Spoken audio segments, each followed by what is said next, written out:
Hi guys, and welcome to another episode of Kabir Considers. In this video, I'm going to react to how you shower, do laundry, and just live in general when it is minus 71 degrees centigrade or minus 95. I just can't imagine what it must be like to live. It's somewhere that it's that cold. Like the coldest I've ever been was around -9 or -10. This was I remember it vividly. This was a winter night in Coventry at university and it was freezing. We were standing in the queue to get into this club. It was like 11:30 or something. And dude, I was freezing, absolutely freezing. And that was -10 or something. Like multiply that by 7. You probably can't even stand outside for very long because unless you are wearing layers like that thick. But even still, your face is exposed. This is going to be super interesting. Siberia.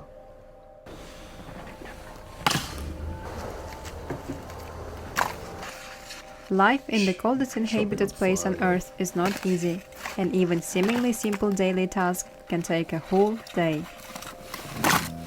You need that Locals firewood. dedicate their weekends to doing laundry and washing in their wooden bathhouse, the only option for maintaining personal hygiene in a region without running water. There's no running water. To get the Man. bathhouse to the right temperature, Stanislav and his son must start heating it well in advance.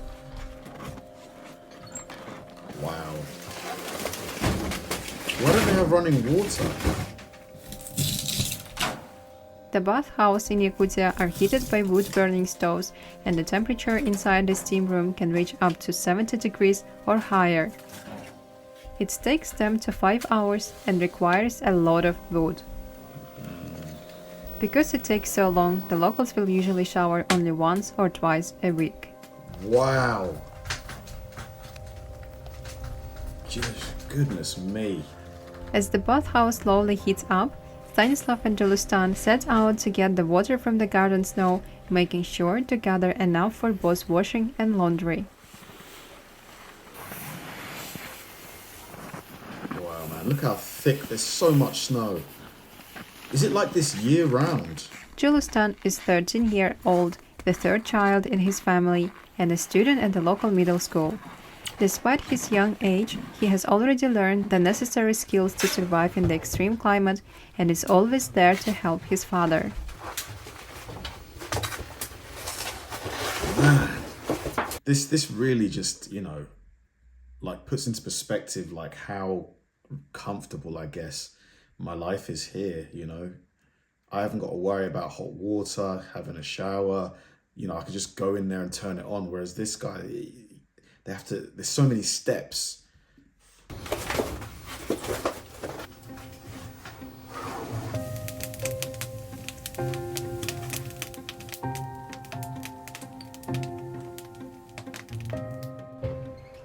With the water collected and the bathhouse heated, Zinaida, the wife of Stanislav, and their 16-year-old daughter Julia are ready to begin their weekly laundry.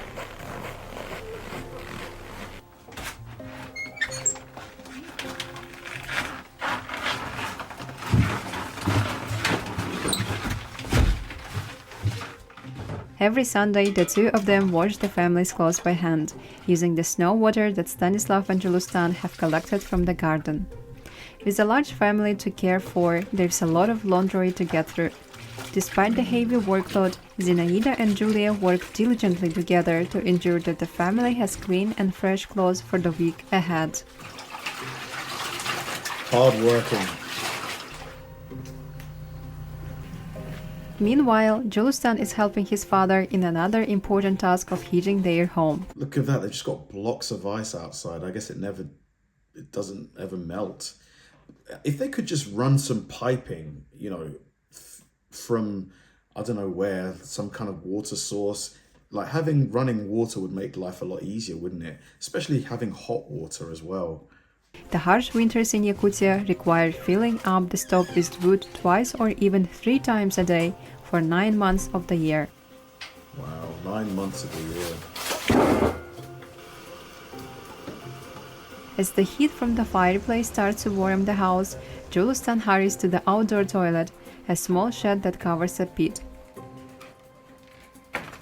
While using an outdoor toilet may seem less convenient, it's actually more hygienic.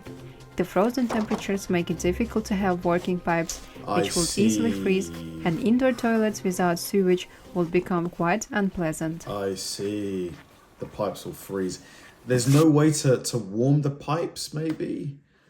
I guess not. Yeah, I guess not. Unless you're constantly feeding really hot water through the pipes. So the pipes only are for dispensing hot water. I guess, couldn't they do that?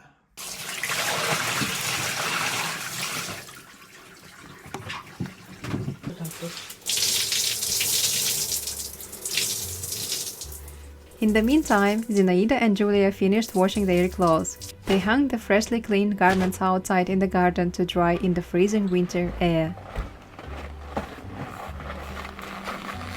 You can't be lazy living in a place like this.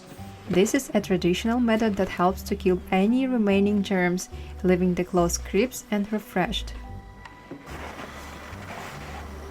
But won't the water freeze on the clothes? Will they actually dry?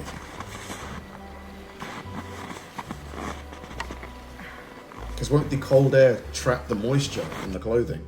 The freezing winds in Yakutia work quickly, causing the wet clothes to stiffen and becomes as hard as boards within minutes.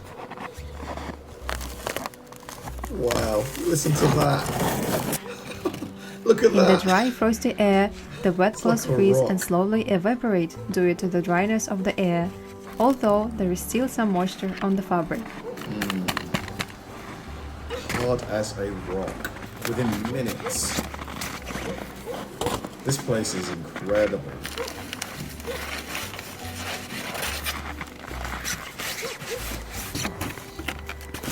I can't believe how stiff it is.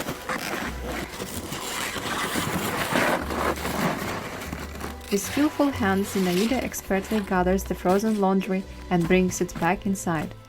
The laundry absorbs the refreshing scents of winter, making it especially sweet to sleep on.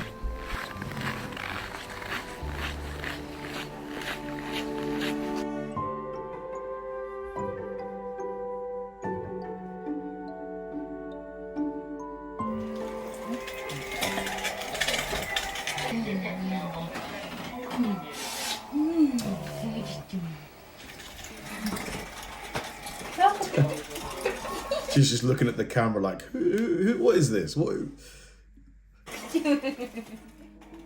As the evening approaches, Zinaida busies herself with preparing dinner while the boys get ready for their bath. After hours of heating the bathhouse to a sweltering 70 degrees Celsius, Stanislav and Julius relax in the heat of the steam room, Like a especially sauna. as the outside temperature drops to minus 50 degrees, which is 120 degrees colder.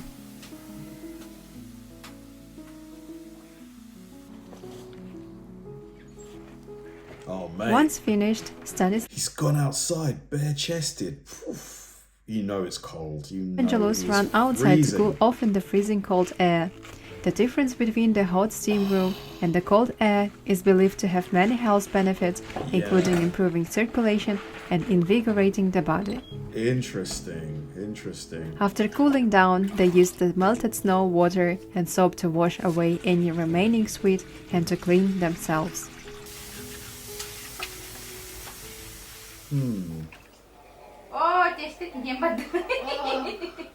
While Stanislav and Julius are washing in the bathhouse, Zinaida and Julia Like are busy dumplings, making I their see. favorite dumplings filled with minced beef.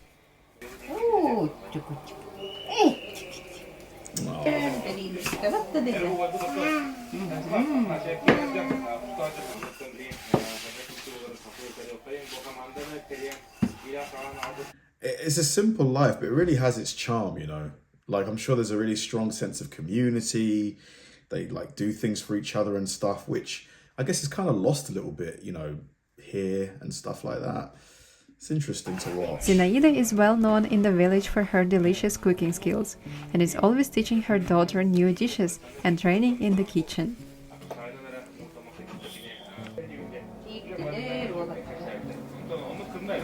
빌면이다. 많이 가까이다 그래. 그치? 저희도 누구? Bili Joanna. Bilmiyorum bu hareket. Bili taksaksan geliyor.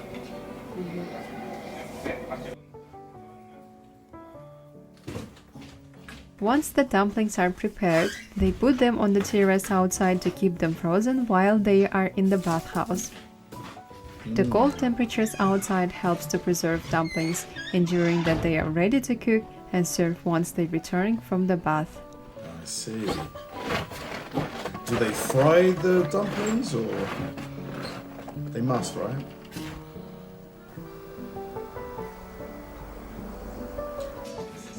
Going in that bathhouse after like 3 to It's 4 dinner days must be time. super refreshing. Zinaida returns from the bathhouse, refreshed and ready to cook a delicious soup with dumplings for her family.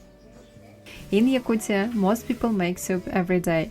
It's a nourishing food that helps to stay hydrated and warm in this cold, dry climate.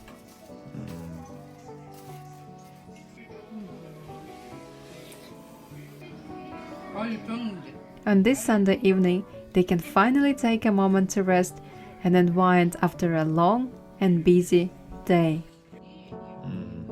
Great video. So interesting, you know.